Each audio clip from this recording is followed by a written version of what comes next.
ಬಂಧುಗಳೇ ನಮಸ್ತೆ. ನಾವಿವತ್ತು ದೂದ್ಸಾಗರ್ ಟ್ರೆಕ್ಕಿಂಗ್ ಹೊರಟಿದ್ದೀವಿ. ಅಂದರೆ ಅದು ಟ್ರೈನಲ್ಲಿ ಹೊರಟಿದ್ದೀವಿ. ಅಂದರೆ ಈಗ ಸಂಜೆ ಇಲ್ಲಿಂದ ಹೊರಟ್ಬಿಟ್ಟು ಬಂಧುಗಳೇ ನಮಸ್ತೆ, ನಾವು ಈಗ ದೂದ್ಸಾಗರ್ ಟ್ರೆಕ್ಕಿಂಗ್ ಹೊರಟಿದ್ದೀವಿ. ಅಂದರೆ ಅದು ಟ್ರೈನಲ್ಲಿ. ನಾವೀಗ ದಾವಣಗೆರೆಗೆ ಹೋಗ್ಬಿಟ್ಟು ದಾವಣಗೆರೆಯಿಂದ ನಾವು ಟ್ರೈನನ್ನು ಪಿಕಪ್ ಮಾಡ್ತೀವಿ. 6 ಗಂಟೆ ಟ್ರೈನ್ ಇದೆ, ಗೋವಾ ಎಕ್ಸ್ಪ್ರೆಸ್ಸು. ಅಲ್ಲಿಂದ ನಾವು ಡೈರೆಕ್ಟಲ್ಲಿ ಆ ದೂದ್ಸಾಗರ್ ಟ್ರೆಕ್ಕಿಂಗ್ ಪಾಯಿಂಟ್ ಹತ್ರನೇ ಇಳಿದ್ಬಿಟ್ಟು ಅಲ್ಲಿಂದ ಮತ್ತೆ ನಮ್ಮ ಟ್ರೆಕ್ಕಿಂಗನ್ನು ಮುಗಿಸಿ ಮತ್ತೆ ನಾಳೆ ನೈಟ್ ವಾಪಸ್ ನಾವು ನಮ್ಮ ಊರಿಗೆ ಬರ್ತಕ್ಕಂಥದ್ದು. ಹಾಗಾಗ್ಬಿಟ್ಟು ನಾವು ಎಲ್ಲೇ ಮೊದಲು ಪ್ರಯಾಣ ಮಾಡಲಿ ಫಸ್ಟು ಈ ದೇವಸ್ಥಾನಕ್ಕೆ ಬಂದ್ಬಿಟ್ಟೆ ಹೋಗೋದು. ಬನ್ನಿ ನಮ್ಮ ಈ ದೂದ್ಸಾಗರ್ ಟ್ರೆಕ್ಕಿಂಗ್ನ ಪ್ರಯಾಣವನ್ನು ಆರಂಭ ಮಾಡೋಣ.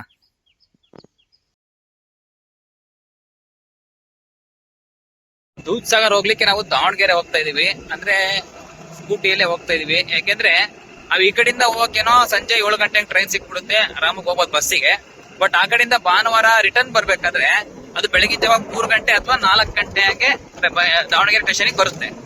ಬಟ್ ಆ ಕಡೆಯಿಂದ ಬರ್ಲಿಕ್ಕೆ ನಮಗೆ ಬಸ್ ಸಿಗೋದ ಕಾರಣ ನಾವು ಈಗ ಬೈಕ್ ಅಥವಾ ನಮ್ಮ ಸ್ವಂತ ವೆಹಿಕಲ್ ಹೋದ್ರೆ ತುಂಬಾ ಅನುಕೂಲ ಆಗುತ್ತೆ. ಇಲ್ಲ ಅಂದ್ರೆ ನಾವು ಬೆಳಗ್ಗೆ ಬಸ್ ಬರೋವರೆಗೂ 6 ಗಂಟೆ ಅಥವಾ 7 ಗಂಟೆವರೆಗೂ ಕಾಯ್ಬೇಕಾಗುತ್ತೆ. ಹಾಗಾಗ್ಬಿಟ್ಟು ನಮ್ಮ ಓನ್ ವೆಹಿಕಲ್ ಅಲ್ಲಿ ನಾವು ದಾವಣಗೆರೆ ರೈಲ್ವೆ ಸ್ಟೇಷನ್ಗೆ ಹೋದ್ರೆ ಅಲ್ಲಿಂದ ನಾವು ಬೇಗ ಪಿಕಪ್ ಮಾಡ್ಕೋಬಹುದು, ಮತ್ತೆ ರಿಟರ್ನ್ ಬೇಗ ಬರ್ಬೋದು. ಹಾಗಾಗ್ಬಿಟ್ಟು ನಾವು ದಾವಣಗೆರೆ ರೈಲ್ವೆ ಸ್ಟೇಷನ್ಗೆ ನಮ್ಮ ಒಂದು ಓನ್ ವೆಹಿಕಲ್ ಅಲ್ಲೇ ಹೋಗ್ತಾ ಇದೀವಿ.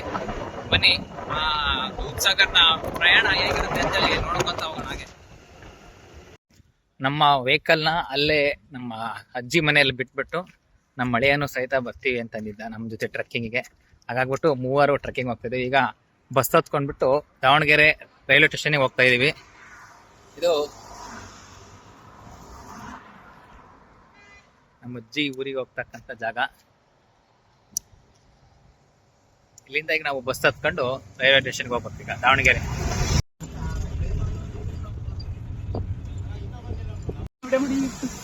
ದಾವಣಗೆರೆ ಬೀದಿ ಬೀದಿ ಸುತ್ತರ್ಕಂತ ಬೇಕಾದೊಂದು ಶರ್ಟ್ ಬೇಕಾಗಿತ್ತು. ಶರ್ಟ್ ತಗೊಂಡು ಚೇಂಜ್ ಮಾಡ್ಕೊಂಡು ಈಗ ಮತ್ತೆ ರೈಲ್ವೆ ಸ್ಟೇಷನ್ ಕಡೆಗೆ ಹೋಗ್ತೀವಿ. ರೈಲ್ವೆ ಸ್ಟೇಷನ್ ಕಡೆಗೆ ಹೋಗ್ತಾ ಇದೀವಿ ರೈಲ್ನ ಹತ್ಲಿಕ್ಕೆ. ಈಗ ಬೆಣ್ಣೆ ನಗರಿ ದಾವಣಗೆರೆಗೆ ಬಂದು ಇಳಿದಿದ್ದೀವಿ. ಅಲ್ಲಿದೆ ನೋಡಿ, ಇಲ್ಲಿ ಬಸ್ ಇಳಿದ್ರೆ ಇಲ್ಲೇ ರೈಲ್ವೆ ಸ್ಟೇಷನ್ ಹತ್ರ ಇಳಿಸ್ತಾರೆ. ನೀವು ಇಲ್ಲಿ ಬಸ್ ಇಳ್ಕೊಂಡು ನೀವು ಈಗ ಎದ್ದು ಹೋಗ್ಬಿಡ್ಬೋದು, ಅಲ್ಲಿ ಇಳಿಸ್ತಾರೆ. ಅದೇ ರೈಲ್ವೆ ಸ್ಟೇಷನ್ ಕಾಣ್ತಾ ಇದೆ, ಅದೇ ರೈಲ್ವೆ ಸ್ಟೇಷನ್. ಈಗ ದಾವಣಗೆರೆಗೆ ಬಂದಿದ್ದೀವಿ. ಇಲ್ಲೇ ಬಸ್ ಸ್ಟ್ಯಾಂಡ್ ಎದುರುಗಡೆ ಇರ್ತಕ್ಕಂಥ ಒಂದು ಹೋಟೆಲಲ್ಲಿ ಬೆಣ್ಣೆ ದೋಸೆ ತಿನ್ನೋಣ ಅಂತ ಬಂದಿದ್ದೀವಿ. ನಿಜಕ್ಕೂ ಅದ್ಭುತವಾಗಿತ್ತು. ಆ ಬೆಣ್ಣೆ ತಿಂದಾದ್ಮೇಲೆ ಕೈಯು ಸಹಿತ ಆ ಬೆಣ್ಣೆ ಸ್ಮೆಲ್ಲೇ ಬರ್ತಾ ಇತ್ತು. ನಿಜಕ್ಕೂ ದಾವಣಗೆರೆ ಬೆಣ್ಣೆ ದೋಸೆ ಅಂತ ಒಂದು ಅದ್ಭುತವಾದಂಥ ಮೆಮೊರಿಯನ್ನಂತ ಕೊಡ್ತು. ಬೆಣ್ಣೆ ದೋಸೆಯನ್ನು ತಿನ್ಕೊಂಡು ಹಾಗೆ ಪಾರ್ಸಲ್ ಕಟ್ಸ್ಕೊಂಡು ರೈಲ್ವೆ ಸ್ಟೇಷನ್ ಕಡೆಗೆ ಬಂದ್ವಿ. ನೀವೇನಾದರೂ ಪ್ರೈವೇಟ್ ಬಸ್ಸಲ್ಲಿ ಬಂದರೆ ಕೇವಲ ಒಂದು 200 ಇಂದ 300 ಮೀಟರಲ್ಲೇ ರೈಲ್ವೆ ಸ್ಟೇಷನ್ ಸಿಗುತ್ತೆ. ನೀವೇನಾದ್ರು ಗೌರ್ಮೆಂಟ್ ಬಸ್ಸಲ್ಲಿ ಬಂದರೆ ಒಂದು ಅರ್ಧ ಕಿಲೋಮೀಟರ್ ಅಂತೂ ಆಗುತ್ತೆ. ನೀವು ಯಾವುದೇ ಸ್ಟೇಷನಿಂದ ಬನ್ನಿ 50 ರೂಪಾಯಿ ಕೊಟ್ಟರೆ ಆಟೋದವ್ರು ತಗೊಂಬಂದು ನಿಮ್ಮ ರೈಲ್ವೆ ಸ್ಟೇಷನ್ ಎದುರುಗಡೆ ಬಿಟ್ಟು ಹೋಗ್ತಾರೆ. ಇದು ದಾವಣಗೆರೆ ರೈಲ್ವೆ ಸ್ಟೇಷನ್ ನೋಡ್ತಾ ಇರ್ಬೋದು. ಈ ಸ್ಟೇಷನ್ ಒಂದು ಅದ್ಭುತ ಏನು ಗೊತ್ತಾ, ನೀವೇನಾದ್ರೂ ಸಂಜೆ 6 ಗಂಟೆ ಅಥವಾ 7 ಗಂಟೆ ಒಳಗೆ ಬಂದರೆ ಸಾವಿರಾರಲ್ಲ ಲಕ್ಷಾಂತರ ಗಿಳಿಗಳನ್ನ ನೀವು ಈ ದಾವಣಗೆರೆ ರೈಲ್ವೆ ಸ್ಟೇಷನ್ ಅಕ್ಕಪಕ್ಕದಲ್ಲಿ ನೋಡ್ಬೋದು. ಆದಷ್ಟು ಈ ದೂದ್ಸಾಗರ್ ಟ್ರೆಕ್ಕಿಂಗ್ ಹೋಗ್ತಕ್ಕಂಥವ್ರು ಸ್ಲೀಪರ್ ಕೋಚ್ಗಳನ್ನು, ಅದರ ವಾಸ್ಕೋ ಡಿ ಗಾಮಾ ಎಕ್ಸ್ಪ್ರೆಸ್ನ ಸ್ಲೀಪರ್ ಕೋಚ್ಗಳನ್ನು ಬುಕ್ ಮಾಡ್ಕೊಳ್ತಕ್ಕಂಥದ್ದು ಸೂಕ್ತ. ಅಕಸ್ಮಾತ್ ನೀವು ಬುಕ್ ಮಾಡ್ಕೊಂಡಿಲ್ಲ ಅವತ್ತು ಇಮಿಡಿಯೇಟ್ ತಗೊಳೋದಾದ್ರೆ 140 ರೂಪಾಯಿ ಕೊಟ್ಟರೆ ನಿಮಗೆ ಗೋವಾ ಟಿಕೆಟ್ ಸಿಗುತ್ತೆ. ಅದು ಮಾಮೂಲಿ ಜನರಲ್ ಟಿಕೆಟ್. ಅದನ್ನು ನೀವು ಬುಕ್ ಮಾಡ್ಕೊಂಡು ಅದರಲ್ಲಿ ಸಹಿತ ಹೋಗ್ಬೋದು. ಒಂದು 7:40 ಅಥವಾ 8 ಗಂಟೆಗೆ ಬರುತ್ತೆ ವಾಸ್ಕೋ ಡಿ ಗಾಮಾ ಎಕ್ಸ್ಪ್ರೆಸ್ ಅಂತ ಹೇಳ್ಬಿಟ್ಟು ದಾವಣಗೆರೆ ಟು ಗೋವಾ ಮಾರ್ಗವಾಗಿ ಹೋಗುತ್ತೆ. ಅಂದ್ರೆ ಬೆಂಗಳೂರು ಯಶವಂತಪುರದಿಂದ ಬಿಡ್ತಕ್ಕಂಥ ಆ ಟ್ರೈನು ಸೀದಾ ಹಾಗೆ ಗೋವಾ ಹೋಗುತ್ತೆ. ನೀವೇನಾದ್ರೂ ದೂದ್ಸಾಗರ್ ಟ್ರೆಕ್ಕಿಂಗ್ ಹೋಗ್ತೀರಾ ಅಂತ ಇಷ್ಟಪಟ್ರೆ ನೀವು ದಾವಣಗೆರೆಗೆ ಬಂದ್ರೆ ಕರೆಕ್ಟಾಗಿ 8 ಗಂಟೆಗೆ ಇಲ್ಲಿರುತ್ತೆ. 8:15 ಬಿಡುತ್ತೆ ದಾವಣಗೆರೆ ಸ್ಟೇಷನ್ನ. ಹಾಗಾಗ್ಬಿಟ್ಟು ನೀವು 7 ಗಂಟೆಗೆ ದಾವಣಗೆರೆ ಸ್ಟೇಷನ್ ಇರ್ತಕ್ಕಂಥ ಸೂಕ್ತ. ಅಂತೂ ಇಂತೂ 7:15 ಬರಬೇಕಾಯ್ತಂತ ನಮ್ಮ ಇಂಡಿಯನ್ ರೈಲ್ವೆ 8:15 ಬಂತು ನೋಡಿ. 1 ಗಂಟೆ ತಡವಾಗಿ ಬಂದಿದೆ ವಾಸ್ಕೋ ಡಿ ಗಾಮಾ ಎಕ್ಸ್ಪ್ರೆಸ್ಸು. ಯಾಕೆಂದರೆ 8:15 ಇಲ್ಲಿ ಬಿಡಬೇಕಾಗಿತ್ತು, ಬಟ್ ಬಂದಿರೋದೇ 8:15. ಮತ್ತೊಂದು 1/4 ಗಂಟೆ ನಿಲ್ಲಿಸ್ಬಿಟ್ಟು 8:45 ಬಿಡ್ತಾನೆ. ಟ್ರೈನ್ ಹತ್ಬಿಟ್ಟು ಒಳಗಡೆ ಬಂದು ನಮ್ಮ ಗ್ರೂಪ್ ಎಲ್ಲಿದೆ ಅಂತೇಳಿ ಹುಡ್ಕೊಂಡಿದ್ವಿ. ಆಲ್ರೆಡಿ ನಾವು ಸೀಟನ್ನ ಎಲ್ಲ ಒಂದೇ ಕಡೆ ಬುಕ್ ಮಾಡಿದ್ರಿಂದ ಎಲ್ಲ ಒಂದೇ ಕಡೆ ಕೂತಿದ್ರು. ಇವರು ನಮ್ಮ ಫ್ಯಾಮಿಲಿ ಫ್ರೆಂಡ್ಸ್, ಅಂದರೆ ಬೆಂಗಳೂರಿನ ಪ್ರಜೆಗಳು. ಬೆಂಗಳೂರಿನ ಯಶವಂತಪುರದಲ್ಲಿ ಟ್ರೈನನ್ನು ಹತ್ಬಿಟ್ಟು ಇದೇ ಮಾರ್ಗವಾಗಿ ಬಂದಿದ್ದಾರೆ. ನಾವು ಸಹಿತ ಇಲ್ಲಿ ದಾವಣಗೆರೆಯಲ್ಲಿ ಅವರನ್ನು ಮೀಟ್ ಆಗಿಬಿಟ್ಟು ಇಲ್ಲಿಂದ ನಮ್ಮ ಪ್ರಯಾಣ ಒಟ್ಟಿಗೆ ಸಾಗುತ್ತೆ. ಅಂದರೆ ಈಗ ಗೋವಾ ಸ್ಟೇಟಲ್ಲಿರ್ತಕ್ಕಂಥ ಕೂಲಂಗೆ ನಮ್ಮ ಪ್ರಯಾಣ ಆರಂಭವಾಗಿದೆ. ಆದಷ್ಟು ಈ ಟ್ರೈನಿನ ಪ್ರಯಾಣದಲ್ಲಿ ನಿಮ್ಮ ಮನೆಯಲ್ಲೇ ಮಾಡಿರ್ತಕ್ಕಂಥ ಫುಡ್ಗಳನ್ನೇ ಹೆಚ್ಚಾಗಿ ತಿನ್ನಿ. ಏಕೆಂದರೆ ಈ ಟ್ರೈನಲ್ಲಿ ಬರ್ತಕ್ಕಂಥ ಫುಡ್ ಅಷ್ಟೊಂದು ಹೈಜೆನಿಕ್ ಏನಾಗಿ ಇರೋದಿಲ್ಲ. ನಿಮಗೆ ಒಳ್ಳೆ ಉತ್ತಮವಾದ ಫುಡ್ಗಳು ಬೇಕಂದರೆ ನೀವು 3AC ಅಥವಾ AC ಕೋಚ್ಗಳಲ್ಲಿ ಸಿಗುತ್ತೆ ಅಷ್ಟೇ. ಮಾಮೂಲಿ ಈ ಕೋಚ್ಗಳಲ್ಲಿ ಸಿಗ್ತಕ್ಕಂಥದ್ದು ಅಷ್ಟೊಂದು ಹೈಜೆನಿಕ್ ಆಗಿ ಇರೋಲ್ಲ ಅನ್ನೋದು ನನ್ನ ಅಭಿಪ್ರಾಯ. ಹಾಗಾಗಿ ಆದಷ್ಟು ಟ್ರೈನಲ್ಲಿ ಪ್ರಯಾಣಿಸುವಾಗ ನಿಮ್ಮ ಮನೆಯ ಫುಡ್ಗಳಿಗೆ ಹೆಚ್ಚಿನ ಆದ್ಯತೆಯನ್ನು ಕೊಡಿ. ಹಾಗೆ ಈ ಟ್ರೈನನ್ನು ಒಂದು ರೌಂಡು ಹಿಂದೆ ಮುಂದೆ ಎಲ್ಲ ನೋಡ್ಕೊಂಡು ಬಂದ್ವಿ. 90% ಹೋಗ್ತಕ್ಕಂಥವ್ರು ಗೋವಾ ಅಥವಾ ಈ ಟ್ರಕ್ಕಿಂಗ್ಗೆ ಬರ್ತಿದ್ದು ಈ ಟ್ರೈನ್ ಅಥವಾ ಈ ಕೋಚ್ಗಳಲ್ಲಿ ಇರ್ತಕ್ಕಂಥವ್ರು ಈ ಬೆಂಗಳೂರಿನ ಇಂಜಿನಿಯರಿಂಗ್ ಕಾಲೇಜ್ ವಿದ್ಯಾರ್ಥಿಗಳು ಪರಿಚಯ ಆದರು. ಅವರು ತಮ್ಮ ಬ್ಲೂಟೂತ್ ಸ್ಪೀಕರ್ನಲ್ಲಿ ಒಂದು ಹಾಡು ಹಾಕ್ಬಿಟ್ಟು ಎಲ್ಲರೂ ಚೆನ್ನಾಗಿ ಎಂಜಾಯ್ಮೆಂಟನ್ನು ಮಾಡ್ತಾ ಇದ್ವಿ.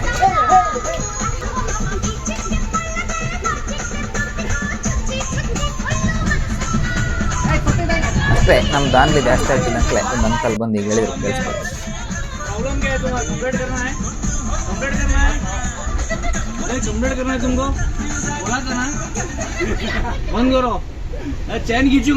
ಅಷ್ಟೇ ಅಂಕಲ್ ಬಂದ್ಬಿಟ್ಟು ನಮಗೆ ಡಿಸ್ಟರ್ಬ್ ಆಗ್ತಿದೆ, ಮೈಕನ್ನು ಆಫ್ ಮಾಡಿಬಿಡಿ ಅಂತ ಹೇಳಿದ್ರು.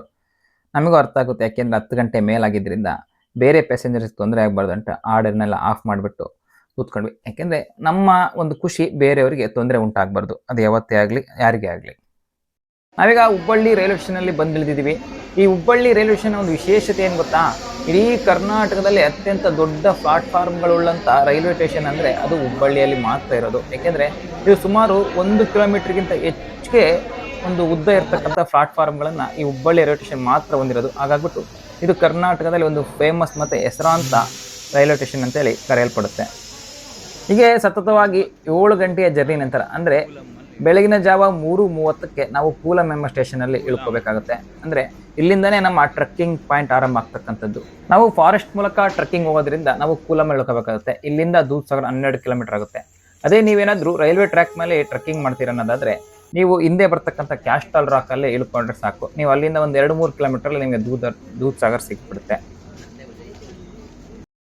ಇದೇ ಕಂಟ್ರೋಲ್ ರೂಮು. ಟ್ರ್ಯಾಕ್ ಮೇಲೆ ಎಲ್ಲೆಲ್ಲಿ ರೈಲ್ ಇದ್ದಾವೆ ಇಲ್ಲ ಅಂತೆಲ್ಲ ಪ್ರತಿಯೊಂದು ನೋಡ್ತಕ್ಕಂಥ ಕಂಟ್ರೋಲ್ ರೂಮ್. ನೀವೇನಾದರೂ ಅಕಸ್ಮಾತಾಗಿ ಟ್ರಕ್ಕಿಂಗ್ ಹೋಗ್ಲಿಕ್ಕೆ ಟಿಕೆಟ್ ಬುಕ್ ಮಾಡ್ಕೊಂಡಿಲ್ಲ ಅಂದರೆ ಏನು ತೊಂದರೆ ಇಲ್ಲ. ಯಾಕೆಂದರೆ ಇಲ್ಲಿ ಬಂದರೂ ಸಹಿತ ಇಲ್ಲೊಂದು ಬೆಳಗ್ಗೆ 8 ಗಂಟೆಗೆ ಒಂದು ಕೌಂಟರ್ ಓಪನ್ ಆಗುತ್ತೆ, ಅಂದರೆ ಫಾರೆಸ್ಟ್ ಡಿಪಾರ್ಟ್ಮೆಂಟ್ ಅವ್ರದ್ದೇ. ಅಲ್ಲೂ ಸಹಿತ ನೀವು ಟಿಕೆಟ್ ತೊಗೊಂಡು ಹೋಗ್ಬೋದು. ಅಥವಾ ನೀವು ಇಲ್ಲಿ ರೈಲ್ವೆ ಸ್ಟೇಷನ್ ಈ ಟ್ರೈನ್ ಬಂದ ತಕ್ಷಣ ಇಲ್ಲಿ ಬ್ರೋಕರ್ಸ್ಗಳು ಅಥವಾ ಬರ್ತಾರೆ ಅವರ ಏಜೆಂಟ್ಸ್ಗಳು ಸಹಿತ, ಅವ್ರಿಗೆ ನೀವು ಕಾಂಟ್ಯಾಕ್ಟ್ ಮಾಡಿದ್ರು ಸಹಿತ ನಿಮಗೆ ಆ ಟಿಕೆಟನ್ನು ಅವರೇ ಗೈಡಾಗಿ ಬರ್ತಕ್ಕಂಥದ್ದು ನಮ್ಮ ಜೊತೆ ಮುಂದೆ. ಅವರೇ ಎಲ್ಲ ಆಲ್ರೆಡಿ ಇರ್ತಾರೆ. ಈ ಟ್ರೈನ್ ಇಳಿದ ತಕ್ಷಣ ಅವ್ರು ಬಂದು ನಮಗೆ ಕಾಂಟ್ಯಾಕ್ಟ್ ಮಾಡ್ತಾರೆ, ಟ್ರೆಕ್ಕಿಂಗ್ ಹೋಗೋರು ಅಂತ ಕೇಳ್ಬಿಟ್ಟು. ನೀವು ಅವ್ರನ್ನ ಕಾಂಟ್ಯಾಕ್ಟ್ ಮಾಡಿದ್ರು ಸಹಿತ ನೀವು ಸೇಫಾಗಿ ಹೋಗಿ ಬರ್ಬೋದು. ನಾವೇನಾದರೂ ದೂಧಸಾಗರ್ ಟ್ರೆಕ್ಕಿಂಗ್ ಬಂದರೆ ಅಂದರೆ ನಮಗೆ 4 ಗಂಟೆಗೆ ಯಶವಂತಪುರ ಹತ್ತಿದಂಥ ಟ್ರೈನು 4 ಗಂಟೆಗೆ ಆಲ್ರೆಡಿ ನಿಮಗೆ ಇಲ್ಲಿ ಕೂಲಂನಲ್ಲಿ ತಂದು ಇಳಿಸ್ಬಿಡುತ್ತೆ. ನಮಗೆ ಇಲ್ಲಿಂದನೇ ನಮ್ಮ ಟ್ರೆಕ್ಕಿಂಗ್ ಆರಂಭ ಆಗ್ತಕ್ಕಂಥದ್ದು. ಅಂದರೆ ರೈಲ್ವೆ ಟ್ರ್ಯಾಕ್ ಮೇಲೆ ಹೋಗ್ಬೋದು, ಇನ್ನೊಂದು ಫಾರೆಸ್ಟ್ ಒಳಗೆ ಹೋಗ್ಬೋದು. 2 ಟ್ರೆಕ್ಕಿಂಗ್ ಆಪ್ಷನ್ಸ್ ಇದ್ದಾವೆ. ವೀಕೆಂಡ್ಸಲ್ಲಿ ರೈಲ್ವೆ ಟ್ರ್ಯಾಕ್ ಮೇಲೆ ಬಿಡೋದಿಲ್ಲಂತೆ. ಹಾಗಾಗ್ಬಿಟ್ಟು ಫಾರೆಸ್ಟ್ ಡಿಪಾರ್ಟ್ಮೆಂಟ್ ಅವ್ರದ್ದು ಪರ್ಮಿಷನ್ ತಂದು ಫಾರೆಸ್ಟಲ್ಲೇ ಹೋಗ್ಬೇಕು ಟ್ರೆಕ್ಕಿಂಗ್ಗೆ. ಹಾಗಾಗ್ಬಿಟ್ಟು ಬೆಳಿಗ್ಗೆ 8 ಗಂಟೆಗೆ ಆ ಟ್ರೆಕ್ಕಿಂಗ್ ಆರಂಭ ಆಗೋದ್ರಿಂದ ನಾವಿಲ್ಲೇ ಒಂದು ಲೋಕಲಲ್ಲಿ ಒಂದು 2,000 ಕೊಟ್ಟು ರೂಮ್ ಮಾಡಿದ್ವಿ. ಅಂದರೆ ನಾವೊಂದು 10 ಜನ ಮತ್ತು ಬೇರೆಯವರು ಒಂದು 10 ಜನ ಸೇರ್ಬಿಟ್ಟು ಒಟ್ಟು 20 ಜನ ಸೇರ್ಕೊಂಡ್ಬಿಟ್ಟು ಒಂದು 2,000 ಕೊಟ್ಟು ಇಲ್ಲ ರೂಮ್ ಮಾಡಿದ್ವಿ. ಆಮೇಲೆ ತಿಂಡಿ ಎಲ್ಲ ವ್ಯವಸ್ಥೆ ಸಿಗುತ್ತೆ. ತಿಂಡಿ ತಿನ್ಕೊಂಡು 8 ಗಂಟೆ ಹಂಗೆ ನಮ್ಮ ಟ್ರೆಕ್ಕಿಂಗ್ ಆರಂಭ ಆಗುತ್ತೆ. ಬನ್ನಿ ದೂಧಸಾಗರ್ ಟ್ರೆಕ್ಕಿಂಗ್ ಹೇಗಿರುತ್ತೆ, ಅಲ್ಲಿನ ಒಂದು ಎಕ್ಸ್ಪೀರಿಯನ್ಸು, ಕಾಡಲ್ಲಿ ಹೋಗ್ತಕ್ಕಂಥ ಅನುಭವ ಹೇಗಿರುತ್ತೆ ಅಂತೇಳಿ ತಿಳ್ಕೊಂಡೋಣ. ಇನ್ನು ನಾವು ಇಳಿದಂಥ ಈ ಒಂದು ಕೂಲಂ ರೈಲ್ವೆ ಸ್ಟೇಷನು, ಅಲ್ಲಿಂದ ಈಗ ಬಂದರೆ ಇಲ್ಲೆಲ್ಲ ವಸತಿ ಮನೆಗಳು ಸಿಗ್ತವೆ, ಇಲ್ಲೆಲ್ಲ ರೂಮ್ಗಳು ಸಿಗ್ತವೆ. ನೀವು ಉಳ್ಕೊಳ್ಲಿಕ್ಕೆ ತುಂಬ ಜನ ಇಲ್ಲೇ ಉಳ್ಕೊಂಡಿರ್ತಾರೆ. ಇಲ್ಲಿಂದ ಟ್ರಕ್ಕನ್ನು ಆರಂಭ ಮಾಡ್ತಾರೆ. ನಾವು ಈ ರೀತಿ ಒಂದು ರೂಮಲ್ಲಿ ಉಳ್ಕೊಂಡಿದ್ವಿ. ಇದಕ್ಕೆ ಅಂದರೆ ಎಲ್ಲರಿಗೂ ಸೇರಿಬಿಟ್ಟು 1,000 ರೂಪಾಯಿ. ಎಷ್ಟು ಜನ 1,000 ರೂಪಾಯಿ ಇಲ್ಲಿ ಉಳ್ಕೊಂಡಿದ್ವಿ ನಾವು. ಇಲ್ಲಿಂದ ಮತ್ತೆ ನಮ್ಮ ಟ್ರಕ್ಕಿಂಗ್ ಆರಂಭ ಆಗ್ಬಿಟ್ಟು ಅಲ್ಲಿಗೆ ಹೋಗಿ ಅಲ್ಲಿ ರೈಲ್ವೆ ಟ್ರ್ಯಾಕ್ ಮೇಲೆ 3 ಕಿಲೋಮೀಟರ್ ಹೋಗ್ಬಿಟ್ಟು ಅಲ್ಲಿಂದ ಫಾರೆಸ್ಟ್ ಒಳಗೆ ಹೋಗುತ್ತೆ. ಒಂದು 9 ಕಿಲೋಮೀಟರ್, ಅಲ್ಲಿಗೆ 11 ಕಿಲೋಮೀಟರ್ ಟ್ರಕ್ಕಿಂಗ್ ಇರುತ್ತೆ. ಬನ್ನಿ ಹೇಗಿರುತ್ತೆ ಟ್ರಕ್ಕಿಂಗ್ ಅಂತ ನೋಡೋಣ. ಇದು ನಾವು ಹೋಗ್ತಕ್ಕಂಥ ಜಾಗ ಫುಲ್ಲು ರೈನ್ ಫಾರೆಸ್ಟ್ ಆಗಿರೋದ್ರಿಂದ ರೀಚಸ್ ಹೆಚ್ಚಾಗಿರುತ್ತೆ. ಹಾಗಾಗ್ಬಿಟ್ಟು ಸ್ವಲ್ಪ ಕಾಲಿನ ಸಂದಿಗೆಲ್ಲ ಡೆಟಲನ್ನು ಹಚ್ಕೊಂಡು ನೀವು ಆ ನಂತರ ಸಾಕ್ಸು ಮತ್ತು ಶೂಗಳನ್ನು ಹಾಕ್ತಕ್ಕಂಥದ್ದು ಸೂಕ್ತ. ಅಥವಾ ನೀವೇನಾದ್ರು ರೈನಿ ಸೀಸನಲ್ಲಿ ಬರ್ತೀರಾ ಅಂದರೆ ಖಂಡಿತ ಒಂದು ಜರ್ಕಿನನ್ನು ಹಾಕ್ಕೊಂಡು ಬರಲೇಬೇಕು. ಅದು ಪ್ಲಾಸ್ಟಿಕ್ಕಿಂದಾಗಿರಲಿ, ಚಪ್ಪನೂ ನೆನೆಯದೇ ಇರತಕ್ಕಂಥ ಜರ್ಕಿನ ಹಾಕ್ತಕ್ಕಂಥದ್ದು ಸೂಕ್ತ. ಯಾಕೆಂದರೆ ನೀವು ದಾರಿ ಉದ್ದಕ್ಕೂ ಮಳೆಯಲ್ಲೇ ನೀವು ಹೋಗ್ಬೇಕಾಗುತ್ತೆ ಟ್ರೆಕ್ಕಿಂಗ್ನ. ಇವತ್ತು ಭಾನುವಾರ ಆಗಿರೋದ್ರಿಂದ ಅಲ್ಲಿ ಚರ್ಚಲ್ಲಿ ಪ್ರೇಯರ್ ನಡೀತಾ ಇದೆ, ನೋಡ್ತಾ ಇರ್ಬೋದು. ಅಲ್ಲಿ ಪ್ರೇಯರ್ ಮಾಡ್ತಿದ್ದಾರೆ ಕ್ರಿಶ್ಚಿಯನ್ಸ್ ಎಲ್ಲ. ಹಾಗೆ ಮುಂದೆ ಬಂದರೆ ಇಲ್ಲೊಂದು ಹೋಟೆಲ್ ಕೂಡ ಇರುತ್ತೆ. ನಿಮಗೆ ಇಡ್ಲಿ ವಡೆ ಎಲ್ಲ ಸಿಗುತ್ತೆ. ಬಟ್ ನಮ್ಮ ಸೈಡ್ ಇದ್ದಷ್ಟು ಆ ಟೇಸ್ಟ್ ಇರಲ್ಲ, ಬಟ್ ಒಂದು ಟೇಸ್ಟ್ ಇರುತ್ತೆ. ನೀವು ಜರ್ಕಿನನ್ನು ನಿಮ್ಮ ಬ್ಯಾಗಲ್ಲಿ ಕ್ಯಾರಿ ಮಾಡ್ಕೊಂಡು ಹೋಗಬೇಕು ಅಂತ ಅವಶ್ಯಕತೆ ಇಲ್ಲ. ಯಾಕೆಂದರೆ ಅಲ್ಲೇ ಹೋದ್ರೆ ಸಾಕು, ನಿಮಗೆ ಪ್ಲಾಸ್ಟಿಕ್ನವೆಲ್ಲ 100 ರೂಪಾಯಿ, 150 ರೂಪಾಯಿ, 200 ರೂಪಾಯಿಗೆ ಒಳ್ಳೆ ಕರೆಕ್ಟ್ 500 ರೂಪಾಯಿ ಸಹಿತ ಸಿಗುತ್ತೆ. ಹಾಗಾಗ್ಬಿಟ್ಟು ನೀವು ಕ್ಯಾರಿ ಮಾಡ್ಕೊಳ್ಳದೆ ಹಾಗೆ ಹೋಗ್ತಕ್ಕಂಥದ್ದು ಸಹಿತ ಸೂಕ್ತವಾಗಿರುತ್ತೆ. ನೀವು ಆ ತಿಂಡಿ ತಿನ್ಕೊಂಡು ಹಾಗೆ ಸ್ವಲ್ಪ ಮುಂದೆ ಮುಂದೆ ಅಲ್ಲಿ ಗೊತ್ತಾಗುತ್ತೆ ಎಲ್ಲಿ ಟ್ರಕ್ಕಿಂಗ್ ರಿಜಿಸ್ಟ್ರೇಷನ್ ಆಫೀಸ್ ಇದೆ ಅಂತ ಹೇಳ್ಬಿಟ್ಟು. ನೋಡಿ ಇದು ಇಲ್ಲೇ. ನೀವು ಅಕಸ್ಮಾತ್ ಆನ್ಲೈನಲ್ಲಿ ಬುಕ್ಕಿಂಗ್ ಮಾಡಿದ್ರಿ ಅಥವಾ ಮಾಡಿಲ್ಲ ಅಂದ್ರೂ ಸಹಿತ ಇಲ್ಲಿ ದುಡ್ಡು ಕೊಟ್ಬಿಟ್ಟು ನಿಮ್ಮ ಆ ಟಿಕೆಟ್ಗಳನ್ನು ರಿಸರ್ವ್ ಮಾಡ್ಕೋಬೋದು. ಇಲ್ಲಿ ಟಿಕೆಟನ್ನು ತಗೊಂಡ್ಬಿಟ್ಟು ನಾವು ಒಂದು ಕೈಗೆ ಬ್ಯಾಂಡನ್ನು ಕೊಡ್ತಾರೆ. ಆ ಬ್ಯಾಂಡನ್ನು ತಗೊಂಡ್ಬಿಟ್ಟು ನೀವು ಮುಂದೆ ಫಾರೆಸ್ಟ್ ಅವ್ರ ಹತ್ರ ಅಲ್ಲಿ ರಿಜಿಸ್ಟರ್ ಮಾಡಿಸ್ಬೇಕಾಗುತ್ತೆ. ಇಲ್ಲಿಂದನೇ ಟ್ರಕ್ಕಿಂಗ್ ಆರಂಭ ಆಗ್ತಕ್ಕಂಥದ್ದು. ಇದೇ ನಮ್ಮ ಗ್ಯಾಂಗ್. ಇಲ್ಲಿ ಆರಂಭ ಆಗ್ತಿದೆ. ಅಲ್ಲಿಂದ ಬಂದ್ವಲ್ಲ ಈ ರೋಡಲ್ಲಿಂದ ಬಂದಾಗೆ ಈಗ ರೈಲ್ವೆ ಟ್ರ್ಯಾಕ್ ಮೇಲೆ ಹತ್ಬಿಟ್ಟು ಈಗ ನಡ್ಕೊಂಡು ಹೋಗ್ಬೇಕು. ಈಗ ಗೂಡ್ಸ್ ಟ್ರೈನ್ ಹೋಗ್ತಾ ಇದೆ. ಅದು ಹೋದಾದ್ಮೇಲೆ ನಮ್ಮ ಟ್ರಕ್ಕಿಂಗ್ ಈ ಟ್ರ್ಯಾಕ್ ಮೇಲೇ ಆರಂಭ ಆಗುತ್ತೆ. ನೀವೊಂದು ಕೇವಲ ಒಂದು ಅರ್ಧ ಕಿಲೋಮೀಟ್ರ್ ಹೋಗ್ಬೇಕಾದ್ರೆ ಒಂದು ಅರ್ಧ ಕಿಲೋಮೀಟ್ರ್ ಮಾತ್ರ ಈ ರೀತಿ ರೈಲ್ವೆ ಟ್ರ್ಯಾಕ್ ಮೇಲೆ ನಡ್ಕೊಂಡು ಹೋಗ್ಬೇಕಾಗುತ್ತೆ. ಆ ರೀತಿ ನಡ್ಕೊಂಡು ಹೋಗಿ ಆ ನಂತರ ಮತ್ತೆ ನೀವು ಬಲಕ್ಕೆ ತಿರುಗಿದ್ರೆ ಫಾರೆಸ್ಟ್ ಒಳಗೆ ಆರಂಭ ಆಯ್ತು. ಇವಾಗ ನಮ್ಮ ರೈಲ್ವೆ ಟ್ರ್ಯಾಕ್ನ ದಾಟಿ ಈ ರೀತಿ ಬಂದಾಗ ಒಂದು 2-3 ಕಿಲೋಮೀಟರ್ಗಳು ಈ ರೀತಿ ನಡ್ಕೊಂಡು ಹೋಗ್ಬೇಕಾಗುತ್ತೆ ಕಾಡಿನಲ್ಲಿ. ಆ ನಂತರ ನಮಗೆ ಒಂದು ಫಾರೆಸ್ಟ್ನವ್ರು ಚೆಕ್ ಪಾಯಿಂಟ್ ಸಿಗುತ್ತೆ. ಅವರು ನಮ್ಮ ಟಿಕೆಟ್ಗಳನ್ನು ಮತ್ತು ಬ್ಯಾಂಡನ್ನು ಚೆಕ್ ಮಾಡಿಬಿಟ್ಟು ಒಳಗೆ 10 ಜನರಿಗೆ ಒಬ್ಬರು ಗಾರ್ಡ್ಸ್ಗಳಂತೆ ನಮಗೆ ಕಳಿಸ್ಕೊಡ್ತಾರೆ. ಮುಗಿಸ್ಕೊಂಡು ನಮ್ಮದೆಲ್ಲ ಕರೆಕ್ಟಾಗಿದೆ, ರಿಜಿಸ್ಟರ್ ಆಗಿದೆ ಅಂತ ತಿಳ್ಕೊಂಡ್ಮೇಲೆ 10 ಜನಕ್ಕೆ ಒಬ್ಬರು ಗಾರ್ಡ್ ಅಂತ ಬಿಡ್ತಾರೆ ಫಾರೆಸ್ಟ್ನರಿಗೆ. ನೋಡಿ ನಮ್ಮಿಂದ ಇವರು ಬರ್ತಿದ್ದಾರೆ. ಅವರು 10 ಜನಕ್ಕೆ ಒಬ್ಬರಂಗೆ ಈಗ ನಾವು 40 ಜನ ಹೋಗಿದ್ದೀವಿ. ಹಂಗಾಗಿ 4 ಜನ ಫಾರೆಸ್ಟ್ ಗಾರ್ಡ್ಗಳನ್ನು ಬಿಟ್ಟಿದ್ದಾರೆ. ಅಂದರೆ ಒಬ್ಬರು 10 ಜನಕ್ಕೆ ಒಬ್ಬರನ್ನ ಕಳಿಸ್ತಾರೆ ಫಾರೆಸ್ಟ್ನವರು. ಸಹಿತ ಬರ್ತಾ ಇದೆ ಅಂದರೆ ಅದಕ್ಕೆ ಸ್ಮೆಲ್ ಮಾಡೋ ಸೆನ್ಸ್ ಇರುತ್ತಲ್ಲ, ರೋಡ್ ತಪ್ಪೋದಿಲ್ಲ. ಅದು ಕರೆಕ್ಟಾಗಿ ಮನುಷ್ಯ ಎಲ್ಲಿ ಹೋಗಿದೆ ಅದ್ರ ಹಿಂದೆನೇ ಹೋಗ್ತಾ ಇರುತ್ತೆ. ಅಕಸ್ಮಾತ್ ಯಾವ್ದಾದ್ರು ಕಾಡು ಪ್ರಾಣಿಗಳಿದ್ದರೆ ಒಂದು ಸೂಚನೆಯೂ ಕೊಡುತ್ತೆ. ಹಾಗಾಗ್ಬಿಟ್ಟು ಇದು ಜೊತೆಗೆ ಬರ್ತಾ ಇರ್ತಕ್ಕಂಥದ್ದು ಒಳ್ಳೆ ನಮಗೂ ಸಹಿತ ಹೆಲ್ಪ್ ಆಗಿದೆ.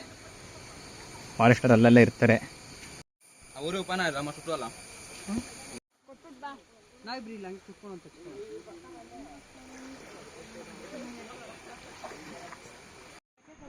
ಆರಂಭ ಆಯ್ತು. ಇಲ್ಲಿಂದ ಗುಡ್ಡಗಾಡುಗಳು ಟ್ರೆಕ್ಕಿಂಗ್ ಮಾಡ್ತಕ್ಕಂಥದ್ದು ಆರಂಭ ಆಗಿದೆ. ನೋಡ್ತಾ ಇರ್ಬೋದು ಇಲ್ಲಿ ಫುಲ್ಲು ಫಾರೆಸ್ಟ್ ರೀಸನ್. ಈಗ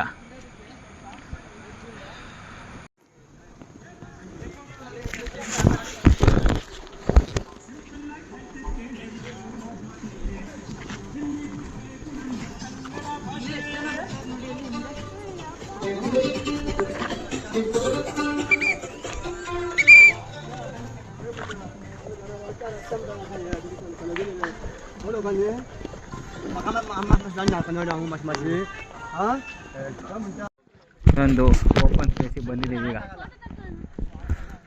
ಮತ್ತೊಂದು ಫೋಟೋನಾ. ನಿಮಗೆ ಪ್ರತಿ 4 ಕಿಲೋಮೀಟ್ರಿಗೆ ಒಂದರತ್ತ ರೆಸ್ಟ್ ಹಂಗೆ ಕೊಡ್ತಾರೆ. ಅಂದರೆ ನೀವು ನೀರು ಕುಡಿಲಿಕ್ಕೆ ಅಥವಾ ಸ್ನ್ಯಾಕ್ಸ್ ತಿನ್ನಲಿಕ್ಕೆ ಒಂದು ಟ್ರಕ್ಕಿಂಗ್ 4 ಕಿಲೋಮೀಟ್ರ್ ಆದಮೇಲೆ ಮತ್ತೆ 4 ಕಿಲೋಮೀಟ್ರ್ ಎರಡು ಹತ್ರ ಈ ರೀತಿ ಆಲ್ಟಿಂಗಿಗೆ ಸ್ವಲ್ಪ ಕಾಲಾವಕಾಶ ಕೊಡ್ತಾರೆ. ಮತ್ತು ಫಾರೆಸ್ಟ್ ಗಾರ್ಡ್ಗಳು ಬನ್ನಿ ಅಂತ ಕರ್ಕೊಂಡು ಹೋಗ್ತಾ ಇರ್ತಾರೆ ಮುಂದಕ್ಕೆ. ಆದಷ್ಟು ದೂದ್ ಸಾಗರ್ ಟ್ರೆಕ್ಕಿಂಗ್ ಬಂದಾಗ ನೀವು ಅಷ್ಟು ಕಂಫರ್ಟಾಗಿರೋ ಶೂ ಅದನ್ನೇ ಹಾಕ್ಕೊಂಬರ್ರಿ. ಟ್ರ್ಯಾಕ್ ಶೂಗಳನ್ನೇನು ಹಾಕ್ಕೊಂಬರ್ತಕ್ಕಂಥ ಅವಶ್ಯಕತೆ ಇಲ್ಲ. ಯಾಕೆಂದರೆ ಮಾಮೂಲಿ ರೋಡ್ ಆಗಿರೋದ್ರಿಂದ ಸ್ವಲ್ಪ ಸ್ಮೂತಾಗಿರ್ತಕ್ಕಂಥ ಡೈಲಿ ಯೂಸ್ ಶೂನೇ ಹಾಕ್ಕೊಂಬರ್ತಕ್ಕಂಥ ಸೂಕ್ತ. ಅಥವಾ ಚಪ್ಪಲಿ ಕ್ರಾಕ್ಸ್ ಹಾಕ್ಕೊಂಬರ್ಬೇಡಿ, ಸ್ವಲ್ಪ ಜಾಸ್ತಿ ಸೈಡಿಗೆ ಇದಾಗ್ಬಿಡುತ್ತೆ.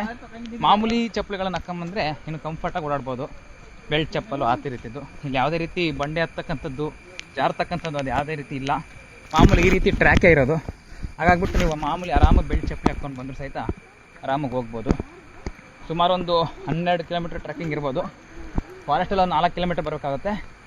ಈ ರೀತಿ ಒಂದು ಈಗ 4 ಕಿಲೋಮೀಟ್ರ್ ನಡೆದಿದ್ದೀವಿ ಈ ಟ್ರಕ್ಕಲ್ಲಿ.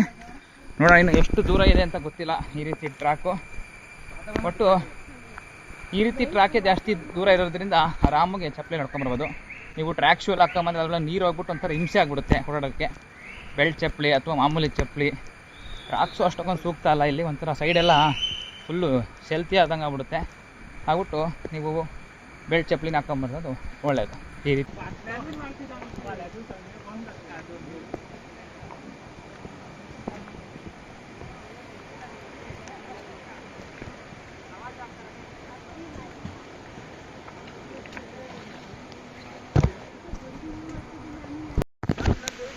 ಮಳೆ ಅಂದರೆ ರೈನ್ಕೋಟ್ ಮಾತ್ರ ಪಕ್ಕ ಹಿಡ್ಕೊಂಬರಲೇಬೇಕು. ರೈನ್ಕೋಟ್ ಹಿಡ್ಕೊಂಬರಲಿಲ್ಲ ಅಂದ್ಬಿಟ್ರೆ ಫುಲ್ ಎಂಡೋಗ್ಬಿಡ್ತೀವಿ. ಆದಷ್ಟು ರೈನ್ಕೋಟನ್ನು ಹಿಡ್ಕೊಂಬನ್ನಿ. ಯಾಕೆಂದರೆ ಮಳೆಯಲ್ಲೇ ಫುಲ್ಲು ಟ್ರೆಕ್ಕಿಂಗ್ ಸಾಗಬೇಕಾಗುತ್ತೆ. ಈ ಕಡೆ ಕಾಡು, ಆ ಕಡೆ ನದಿ, ಈ ಕಡೆ ಮಳೆ. ಎಂಟ್ರಾಗೆ ಪ್ರಕೃತಿ ಹಾಳು ಮಾಡ್ತಕ್ಕಂಥ ಈ ಮನುಷ್ಯರು. ದಾರಿ ಉದ್ದಕ್ಕೂ ನಿಮಗೆ ನೀರು, ಈ ರೀತಿ ಮರ ಬಿದ್ದಿರ್ತವೆ, ಕಾಡು ಪ್ರಾಣಿಗಳೆಲ್ಲ ಬರ್ತಿರ್ತವೆ. ಋಷಿಗೆ ಗೋಲಿ ಮಾರು ಒಳ್ಳೆ ಬಂದು ಕೊಡ್ತೀನಿ.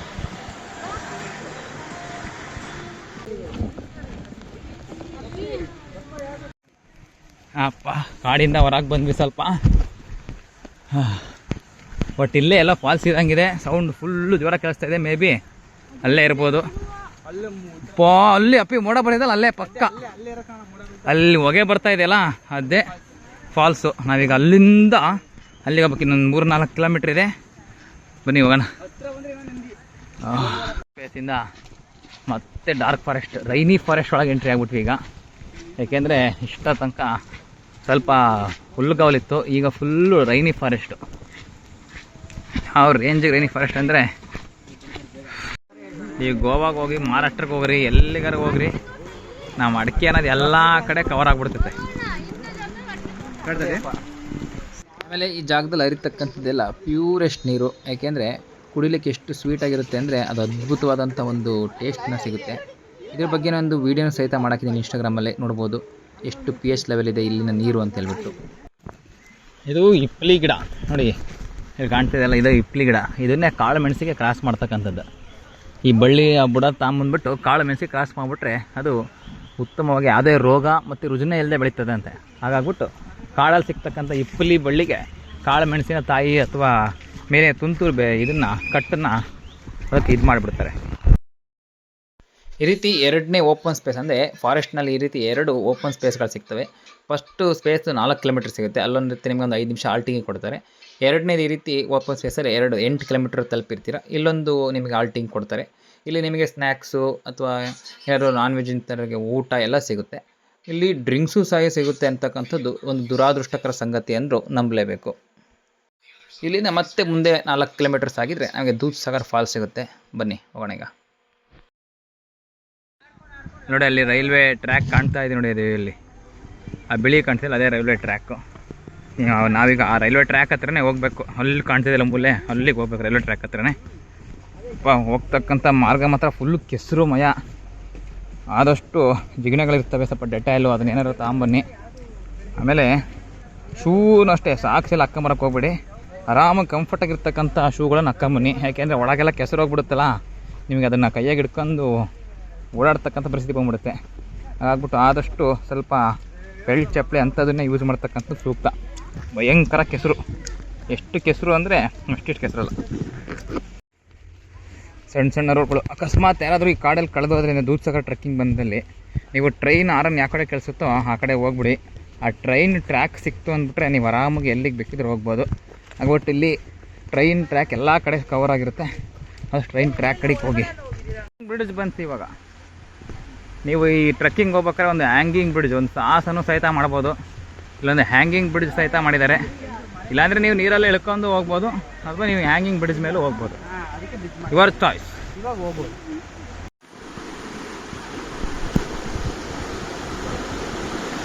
ಭಯ ಹುಟ್ಬಿಡುತ್ತೆ.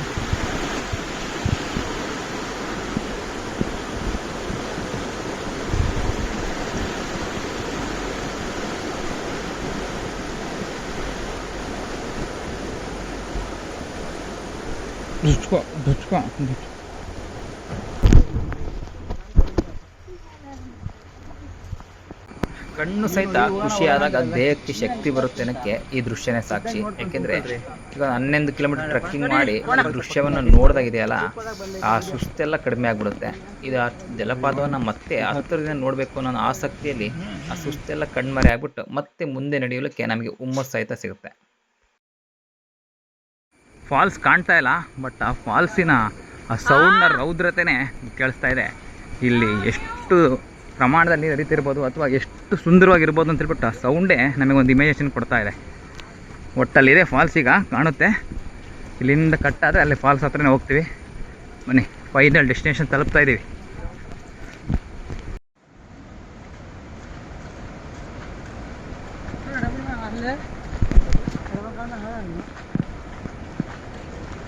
ಬಂತು ನೋಡ್ರಿ ನಮ್ಮ ಡೆಸ್ಟಿನೇಷನ್.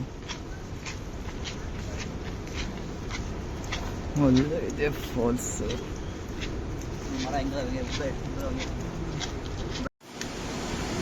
ನೋಡ್ರಿ ಅಲ್ಲಿ ಫಾಲ್ಸು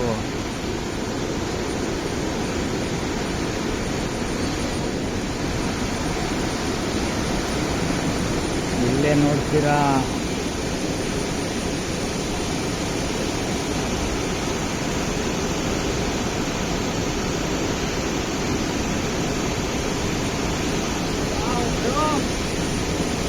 ಅಂತ ಕಾಣಿಸ್ತಾ ಇದ್ದಾವೆ ಅಲ್ವಾ? ಕಾಣಿಸ್ತಾ ಇದೆಯಲ್ಲ, ಈ ವ್ಯೂವೇ ಸಾಕು ಅಂದರೆ ಇಲ್ಲೇ ನಿಂತ್ಕೊಂಡ್ರೆ ಸಾಕು. ಇಲ್ಲ ನಾವು ಆ ಹತ್ರನೇ ಆ ಫಾಲ್ಸ್ ಬೀಳ್ತಕ್ಕಂಥ ಗುಂಡಿ ಹತ್ರನೇ ಹೋಗ್ಬರ್ತೀವಿ ಅಂದರೆ ಈ ರೀತಿ ಮತ್ತೊಂದು 500 ಮೀಟರ್ ದೂರ ಈ ರೀತಿ ಕಾಡೊಳಗೆ ಹೋಗ್ಬೇಕಾಗುತ್ತೆ. ಆವಾಗ ನೀವು ಆ ಫಾಲ್ಸ್ ಬೀಳ್ತಕ್ಕಂಥ ಗುಂಡಿಯ ಸಮೀಪಕ್ಕೆ ಹೋಗ್ತೀರಾ. ಬನ್ನಿ, ಆ ಮುಂದೆ ಆ ಫಾಲ್ಸ್ ಬೀಳ್ತಕ್ಕಂಥ ಗುಂಡಿಯ ಸಮೀಪಕ್ಕೆ ಹೋಗೋಣ.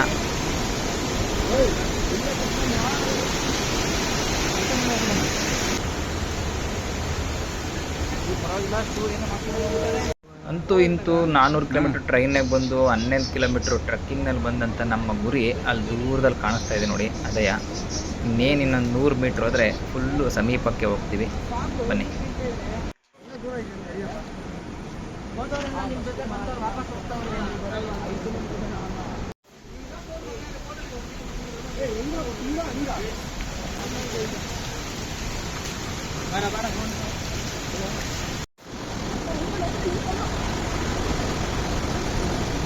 ಬಾಬಾ ಬಾರೆ.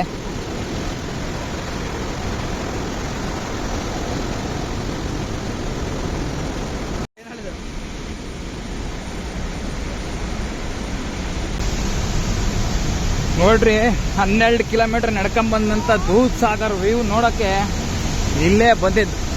ನೋಡ್ರಿ ನೋಡ್ರಿ ನೋಡ್ರಿ ವ್ಯೂ. ಬಾ ಬಾ ಬಾ ಬಾ ಬಾ ಬಾ.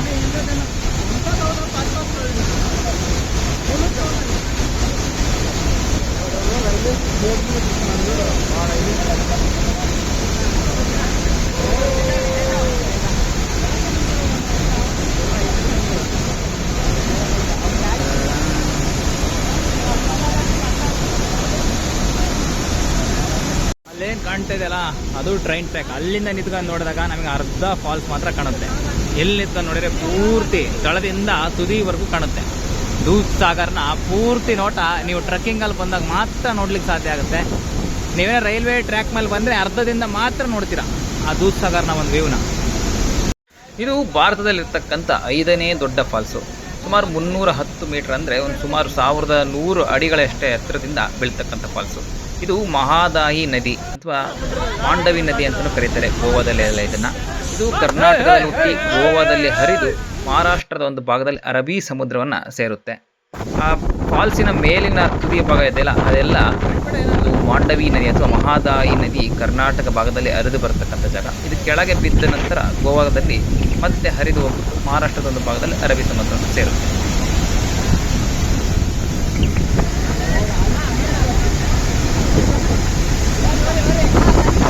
ಕರೆಕ್ಟಾಗಿ ಟ್ರಕ್ಕಿಂಗ್ ಆರಂಭ ಮಾಡಿದ್ದು 8:08ವರೆಗೆ. ನಾವು ಕರೆಕ್ಟಾಗಿ ಇಲ್ಲಿ ಬರಲಿಕ್ಕೆ ಕರೆಕ್ಟಾಗಿ 1 ಗಂಟೆ, ಮಧ್ಯಾಹ್ನ 1 ಗಂಟೆ ಸಮಯ ಆಗಿತ್ತು. ನಿಮಗೆ 2 ಗಂಟೆ ಅಥವಾ 2.5 ಗಂಟೆ ತನಕ ಫಾರೆಸ್ಟ್ ಅವರು ನಿಮಗೆ ಇಲ್ಲಿ ಕಾಲ ಕಳೀಲಿಕ್ಕೆ ಸಮಯವನ್ನು ಕೊಡ್ತಾರೆ. ಆದರೆ ದಯವಿಟ್ಟು ಹೆಚ್ಚು ಕಾಲವನ್ನು ಕಳೀಲಿಕ್ಕೆ ಹೋಗಬೇಡಿ, ಬೇರೆಯವರಿಗೆ ಅನುಕೂಲ ಆಗುತ್ತೆ ಬಂದು ನೋಡುವಂಥವ್ರಿಗೆ. ಆಮೇಲೆ ಯಾವುದೇ ಕಾರಣಕ್ಕೂ ಆ ಫಾಲ್ಸ್ ಹತ್ರ ಮಾತ್ರ ನೀರಿಗೆ ಇಳಿಲಿಕ್ಕೆ ಹೋಗಬೇಡಿ. ನೀವು ಮತ್ತೆ ಒಂದು 4 ಕಿಲೋಮೀಟರ್ ಟ್ರಕ್ಕಿಂಗ್ ಮಾಡಿ ಮುಂದೆ ಬಂದರೆ ಇಲ್ಲೊಂದು ಸಣ್ಣದೊಂದು ಸ್ಟ್ರೀಮ್ ಹರಿತಾ ಇರುತ್ತೆ, ಅದರಲ್ಲಿ ಬೇಕಿದ್ರೆ ಸ್ನಾನ ಮಾಡ್ತಾ ಇರ್ತಾರೆ, ಅಲ್ಲಿ ಮಾಡಿ. ದಯವಿಟ್ಟು ಯಾವುದೇ ಕಾರಣಕ್ಕೂ ಆ ಫಾಲ್ಸಲ್ಲಿ ಮಾತ್ರ ದಯವಿಟ್ಟು ಇಳಿಯೋಕ್ಕೆ ಹೋಗಲೇಬೇಡಿ, ತುಂಬ ಅಪಾಯಕಾರಿಯಾದಂಥದ್ದು ಜಾಗ. ಆಮೇಲೆ ನೀವು ಆದಷ್ಟು ಮನೆಯಿಂದ ಏನಾದರೂ ರೊಟ್ಟಿ ಅಥವಾ ಊಟನ ಕಟ್ಕೊಂಡು ಬಂದಿರತಕ್ಕಂಥ ಸೂಕ್ತ. ಯಾಕೆಂದರೆ ಇಲ್ಲಿ 1 ಗಂಟೆ ಮಧ್ಯಾಹ್ನ ಇಲ್ಲೇ ಆಗಿಬಿಡುತ್ತೆ, ರಿಟರ್ನ್ ಹೋಗ್ಲಿಕ್ಕೆ ನಿಮಗೆ ಸಂಜೆ ಆಗಿಬಿಡುತ್ತೆ. ಹಾಗಾಗಿ ನಿಮಗೂ ಒಂದು ಎನರ್ಜಿಗೋಸ್ಕರ ನೀವು ಏನಾದರೂ ಒಂದು ಊಟವನ್ನು ಕಟ್ಕೊಂಬರ್ತಕ್ಕಂಥದ್ದು ಸೂಕ್ತ. ನಿಮಗೆ ಮಧ್ಯೆ ಅಲ್ಲೊಂದು ಹೋಟೆಲ್ ಸಿಗುತ್ತೆ, ಹೋಟೆಲ್ ಸ್ವಲ್ಪ ತುಂಬ ಕಾಸ್ಟ್ಲಿ ಇರುತ್ತೆ. ಹಾಗಾಗ್ಬಿಟ್ಟು ನಿಮ್ಮ ಮನೆಯಿಂದ ಊಟವನ್ನು ತಂದರೆ ನಿಮಗೆ ಬಜೆಟ್ ಫ್ರೆಂಡ್ಲಿ ಆಗಿರುತ್ತೆ. ಆನಂತರ ಮತ್ತೊಂದು 8 ಕಿಲೋಮೀಟ್ರ್ ನೀವೇನಾದರೂ ಟ್ರಕ್ಕಿಂಗ್ ಕಾಡೊಳಗೆ ಮಾಡ್ಕೊಂಡು ಬಂದರೆ ರಿಟರ್ನ್ ಬರಬೇಕಾದ್ರೆ ಮಾತ್ರ ನಿಮಗೆ ರೈಲ್ವೆ ಟ್ರ್ಯಾಕ್ ಮೇಲೆ ವಾಪಸ್ ಕರ್ಕೊಂಬರ್ತಾರೆ. ಫಾರೆಸ್ಟ್ ಗಾರ್ಡ್ಗಳೇ ನಿಮಗೆ ರೈಲ್ವೆ ಟ್ರ್ಯಾಕ್ ಮೇಲೆ ಕರ್ಕೊಂಬರ್ತಾರೆ. ಯಾಕೆಂದರೆ ರೈಲ್ವೆ ಟ್ರ್ಯಾಕ್ ಅನುಭವನೂ ಆಗಲಿ ಅಥವಾ ಫಾರೆಸ್ಟಲ್ಲಿ ಸ್ವಲ್ಪ ಜಾಸ್ತಿ ಕತ್ಲಾಗ್ತಿರೋ ಕಾರಣ ನೀವು ರೈಲ್ವೆ ಟ್ರ್ಯಾಕ್ ಮೇಲೆ ಕರ್ಕೊಂಬಂದುಬಿಡ್ತಾರೆ. ರೈಲ್ವೆ ಟ್ರ್ಯಾಕ್ ಮೇಲಂತೂ ಒಂದು 10 ನಿಮಿಷ 15 ನಿಮಿಷಕ್ಕೊಂದು ಟ್ರೈನ್ಗಳು ಬರ್ತಾ ಇರ್ತವೆ. ಇಲ್ಲ ಗೂಡ್ಸ್ ಟ್ರೈನ್ ಆಗಿರ್ಬೋದು ಅಥವಾ ಬೇರೆ ಬೇರೆ ಟ್ರೈನ್ಗಳು ಬರ್ತಾನೆ ಇರ್ತವೆ. ನೀವು ಅಗ್ಲಗ್ಲ ಸೈಡಿಗೆ ಹೋಗ್ತಾನೆ ಇರಬೇಕಾಗುತ್ತೆ.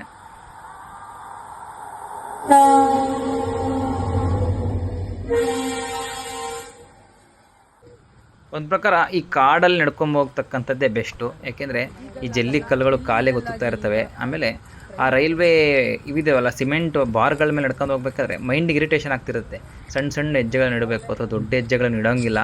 ಹಾಗಾಗ್ಬಿಟ್ಟು ಆ ಕಾಡಲ್ಲಿ ನಡ್ಕೊಂಡು ಹೋಗ್ತಕ್ಕಂಥದ್ದೇ ಒಂದು ಪ್ರಕಾರ ಸೂಕ್ತ ಅನಿಸ್ಬಿಡುತ್ತೆ. ಈ ರೈಲ್ವೆ ಟ್ರ್ಯಾಕ್ ಮೇಲೆ ನಡ್ಕೊಂಬರ್ತಕ್ಕಂಥದ್ದು ಮನಸ್ಸಿಗೆ ಮತ್ತು ದೇಹಕ್ಕೆ ಅನ್ಕಂಫರ್ಟಬಲ್ ಫೀಲ್ ಕೊಡ್ತಾ ಇರುತ್ತೆ.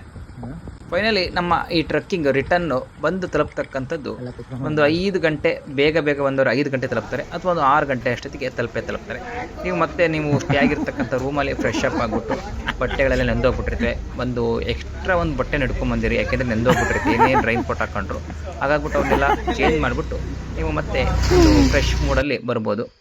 ಈ ಟ್ರೆಕ್ಕಿಂಗ್ ಹೋಗಿ ಬಂದವ್ರು 90% ವಾಕಿಂಗ್ ಸ್ಟೈಲೇ ಚೇಂಜ್ ಆಗೋಗ್ಬಿಟ್ಟಿರುತ್ತೆ ರಿಟರ್ನ್ ಬರೋಷ್ಟೊತ್ತಿಗೆ. ಏಕೆಂದರೆ ಆ ರೇಂಜಿಗೆ ತೊಡೆ ಸಂದಿಲೆಲ್ಲ ಹೋಗ್ಬಿಟ್ಟಿರುತ್ತೆ. ಆದಷ್ಟು ನೀವು ಅದಕ್ಕೆ ಪ್ರಿಕಾಷನ್ ತಗೊಂಬರ್ತಕ್ಕಂಥದ್ದು ಸೂಕ್ತ. ನಾವು ಈ ರೀತಿ ಎಲ್ಲ ಫ್ರೆಶ್ ಅಪ್ ಆಗಿಬಿಟ್ಟು ಅಂದರೆ ಲೇಡೀಸು ಅಷ್ಟು ನಾವು 15 ಮೆಂಬರ್ಸ್ ಇದ್ದಿದ್ದಲ್ಲ ಒಂದು ರೂಮಲ್ಲಿ, ಫ್ರೆಶ್ ಅಪ್ ಆಗಿಬಿಟ್ಟು ಹೊರಗೆ ಬರಲಿಷ್ಟಕ್ಕೆ ಅಲ್ಲೇ ಒಂದು 9 ಗಂಟೆ 10 ಗಂಟೆ ಆಗೋಗ್ಬಿಟ್ಟಿತ್ತು. ಬಟ್ ಎಲ್ಲ ಹೋಟೆಲ್ ಕ್ಲೋಸ್ ಆಗಿತ್ತು. ರೈಲ್ವೆ ಸ್ಟೇಷನ್ ಪಕ್ಕನೇ ಈ ರೀತಿ ಒಂದು ಹೋಟೆಲ್ ಇದೆ, ನಂದೀಶ್ ಅಂತ ಹೇಳ್ತು ಇವ್ರ ಹೆಸರು. ವೆರಿ ಗುಡ್ ಆರ್ಟೆಡ್ ಪರ್ಸನ್ನು. ನಾವು 10 ಗಂಟೆಲ್ಲ ಬಿಟ್ಟೋಣ ಈ ರೀತಿ ಸ್ವಲ್ಪ ನಮಗೆ ಊಟ ಬೇಕು ಅಂತ ಕೇಳಿದ ತಕ್ಷಣ ಮತ್ತೆ ಅವರು ಅಂಗಡಿ ಬಾಗಿಲನ್ನು ತೆಗೆದುಬಿಟ್ಟು ಫ್ರೆಶ್ ಆಗಿ ಮಾಡ್ಕೊಂಡು ಕೊಟ್ಟರು. ಆಮೇಲೆ ತುಂಬ ಟೇಸ್ಟಿಯಾಗೂ ಮಾಡ್ಕೊಂಡು ಕೊಟ್ಟರು. ನೈಟ್ ಒಂದು 11 ಊಟ ಉಪಚಾರ ಎಲ್ಲ ಮುಗಿಸ್ಕೊಳ್ಳೋಷ್ಟಕ್ಕೆ ರಾತ್ರಿ 11 ಗಂಟೆ ಆಗಿತ್ತು. ನಮಗೆ 11 ಗಂಟೆಗೆ ಚೆಕ್ಔಟ್ ಆಗ್ಲಿಕ್ಕೆ ಅವಕಾಶ ಇತ್ತು. ನೀವು ಯಾವುದೇ ರೂಮ್ ತೊಗೊಳ್ಳಿ ಈ ಕೂಲಂ ರೈಲ್ವೆ ಸ್ಟೇಷನ್ ಪಕ್ಕ, ನಿಮಗೆ ಬೆಳಗಿನ ಜಾವ 3 ಗಂಟೆಯಿಂದ ಹೇಳ್ಬಿಟ್ಟು ರಾತ್ರಿ 12ವರೆಗೆ ಟ್ರೈನ್ ಬೆಂಗಳೂರು ಯಶವಂತಪುರಕ್ಕೆ, ಅಲ್ಲಿವರೆಗೂ ಆಗ್ಲಿಕ್ಕೆ ಕಾಲ ಅವಕಾಶ ಇದ್ದೇ ಇರುತ್ತೆ. 12 ಮಕ್ಕಳಾಗಿದೆ ಬೇಕಂತ ಅನಿವಾರ್ಯ. 12 ಕಾಲಿಗಿದೆ ಟ್ರೈನು ಕರೆಕ್ಟಾಗಿ. 11:30 ಅಷ್ಟೊತ್ತಿಗೆ ರೈಲ್ವೆ ಸ್ಟೇಷನ್ ಬರೋಷ್ಟೊತ್ತಿಗೆ 12 ಗಂಟೆ ಆಗಿತ್ತು. 12ವರೆಗೆ ಈ ಯಶವಂತಪುರ ರೈಲು ಬರ್ತಕ್ಕಂಥದ್ದು. ಇಷ್ಟೇ. ನೀವು ದೂದ್ಸಾಗರ್ ಟ್ರೆಕ್ಕಿಂಗ್ ಕೇವಲ 1 ಅಥವಾ 2 ದಿವಸದಲ್ಲಿ ಮುಗಿಸ್ಕೋಬೋದು.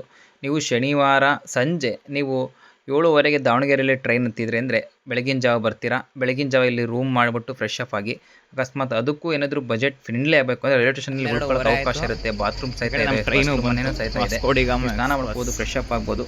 ನಂತರ ಇಲ್ಲೇ ನೀವು ಉಳ್ಕೊಂಡಿದ್ದು ಬೆಳಗ್ಗೆ 8 ಗಂಟೆಯಾಗಿ ನಿಮ್ಮ ಟ್ರೆಕ್ಕಿಂಗನ್ನು ಆರಂಭ ಮಾಡಿ ರೈಲ್ವೆ ಟ್ರ್ಯಾಕ್ ಮೂಲಕ ನೀವು ಆರಾಮಾಗಿ ಫಾರೆಸ್ಟ್ ಮೂಲಕ ಹೋಗ್ಬಿಟ್ಟು ಟ್ರೆಕ್ಕಿಂಗನ್ನು ಮುಗಿಸ್ಕೊಂಡು ಮತ್ತೆ ರಾತ್ರಿ ನೀವು ಇಲ್ಲಿ ಬಂದು ಫ್ರೆಶ್ ಅಪ್ ಆಗಿಬಿಟ್ಟು ನೀವು ಕರೆಕ್ಟಾಗಿ 12ವರೆಗೆ ಬರ್ತಕ್ಕಂಥ ಬೆಂಗಳೂರು ಯಶವಂತಪುರ ಟ್ರೈನನ್ನು ಹತ್ತಿದರೆ ನೀವು ಬೆಳಗಿನ ಜಾವ ಮತ್ತೆ ದಾವಣಗೆರೆಯಲ್ಲಿ ಇರ್ತೀರ. 10 ಗಂಟೆ ಅಥವಾ 11 ಗಂಟೆ ಅಥವಾ 12 ಗಂಟೆ ಸುಮಾರಿಗೆ ಬೆಂಗಳೂರಲ್ಲೂ ಇರ್ತೀರ.